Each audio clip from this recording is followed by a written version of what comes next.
যখন মহান আল্লাহ তাআলা খুশি হন তখন বৃষ্টি বর্ষণ করেন, কন্যা সন্তান দান করেন আর গৃহে অতিথি প্রবেশ করে। তো গতকাল আমাদের বাসায় আমার ননাস আর আমার ননাসের জামাই আসছিল। তো তাদের জন্য ছোট্ট পরিসরে কি আয়োজন করা হয়েছে সম্পূর্ণ ভিডিও জুড়ে থাকবেন এবং কি দেখবেন। আসসালামু আলাইকুম, আপনারা সবাই কেমন আছেন? আমার নতুন আরেকটি ব্লগ ভিডিওতে আপনাদের সবাইকে স্বাগতম। আগে যখন বাড়িতে যখন কোনো কুটুম আসতো এবং কি অতিথি আসতো তখন নানি দাদিদের দেখতাম তাদের পোষা হাঁস মুরগি এবং দেশি হাঁস মুরগি দিয়ে অতিথি আপ্যায়ন করা হতো। আর এখন তো কতটা পরিবর্তন চলে আসছে। বাসায় কোনো মেহমান আসলে এখন আর কোনো চিন্তা করতে হয় না, কারণ যেহেতু বাসায় ফ্রিজ ভর্তি মাছ গোছ থাকে। আর আমাদের মধ্যবিত্ত মানুষদের জন্য তো ব্রয়লার মুরগি আছে, তাহলে আর টেনশন কিসের। অতিথি আপ্যায়নের জন্য গরুর গোছ আর দেশি হাঁস মুরগির বাজার তো এখন যে চড়া, সেটা তো মধ্যবিত্ত মানুষদের সাধ্যের বাহিরে। আর আমাদের বাসায় ব্রয়লার মুরগি খাওয়া হয়, তবে ওইরকম ভাবে তেমন একটা পছন্দ করা হয় না।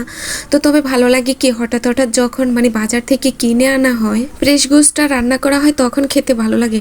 কিন্তু অনেকদিন পর্যন্ত ফ্রিজে রেখে দিলে ওই গোশটা আর আমাদের বাসায় কেউ খেতে তেমন একটা পছন্দ করে। তো আজকে আমি অতিথিদের জন্য যে মুরগির গোশটা রান্না করব সেটা আজকে কিন্তু আমার শ্বশুর হাট থেকে কিনে নিয়ে আসছে। তো এইদিকে আমি মুরগির গোশটা ভালোভাবে ফ্রাই করে নিয়েছি। তো একটা বাটিতে আমি মশলাগুলো এবং কি হলুদ মরিচের গুঁড়ো একটু ভালোভাবে মিক্সড করে নিয়েছি। আর তেলটা গরম হয়ে আসার পর কিছু পরিমাণ পেঁয়াজ কুচিও দিয়েছি। তেলটা হয়ে আসার পর সবগুলো মশলা আমি একটু ভালোভাবে কষিয়ে নিয়েছি। মশলাটা কষিয়ে নেওয়ার পর মুরগির গোশটা আমি অ্যাড করে দিয়েছি। তো অ্যাড করে একটু ফ্রিকুয়েন্টলি নেড়ে চেড়ে গোশটা ভালোভাবে কষিয়ে আমি পর্যাপ্ত পরিমাণ পানি অ্যাড করে দিয়েছি। তো কিছুক্ষণ ঢাকনা দিয়ে ডেকে নিয়ে আমি জাল করে নিয়েছি। তো বলক চলে আসার পর এখন আমার অনেকটা গোশ রান্না হয়ে গেছে।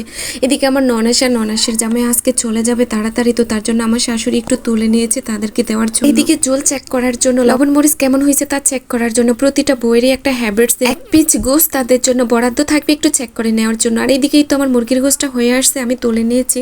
আর মাশাআল্লাহ কালারটা খুব সুন্দর আসছে। আর মুরগির গোশটা তুলে নেওয়ার পর এখন আমি ছোট ইলিশ মাছ দিয়ে আলু দিয়ে রান্না করব। তার জন্য আলুটা আমি একটু কিউব কিউব করে ছোট ছোট করে কেটে নিয়েছি। সাথে আমি মশলা বাটা এবং কি হলুদের গুঁড়ো মরিচের গুঁড়ো অ্যাড করে দিয়েছি।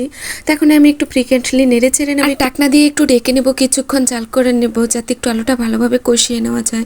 তো এই তো আমার প্রপারলি কষিয়ে নেওয়া শেষ। এখন আমি একটু পর্যাপ্ত পরিমাণ পানি অ্যাড করে দিয়েছি। তো যখন বলক চলে আসছে তখন আমি একে একে করে মাছগুলো অ্যাড করে দিচ্ছি। তো এখন আমি কিছুক্ষণ ঢাকনা দিয়ে জাল করে নেব। তো জাল করে নেওয়ার পর আলুটা যখন একটু হয়ে আসবে তখন তার উপর আমি টমেটো দিয়ে দিব। তো টমেটোগুলো আমি আলুর মতো একটু কিউব করে কেটে নিয়েছি, দেখতে একটু সুন্দর লাগছে না?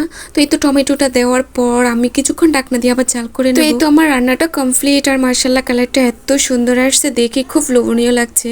আর খাওয়ার পর তো আমি ভিডিওটা এডিট করতেছি যে খেতেও কিন্তু ততটাই দারুণ হয়েছে। আর একটু করলা ভাজি করে নেব আজকে আমি। আর এই করলা ভাজিটা কিন্তু আমার শ্বশুর খুব পছন্দ করে, আর সাথে যদি ডাল হয় তাহলে তার কোনো কথাই নাই। আর আজকের করলা ভাজিতে আমি কোনো হলুদ দিব না, একদম সাদা সাদা একটু পোড়া পোড়া করে করলাটা ভাজি করে নেব। আর এদিকে আমার করলা ভাজিটাও হয়ে গেছে, আমি তুলে নিয়েছি। আর সন্ধ্যাও নেমে আসছে, আর গুদুলি লগনটা দেখুন কি সুন্দর লাগছে না? তো আজ এতটুকুই, পরবর্তী ভিডিও দেখার আমন্ত্রণ রইল। সবাই ভালো থাকবেন, সুস্থ থাকবেন, আল্লাহ হাফেজ।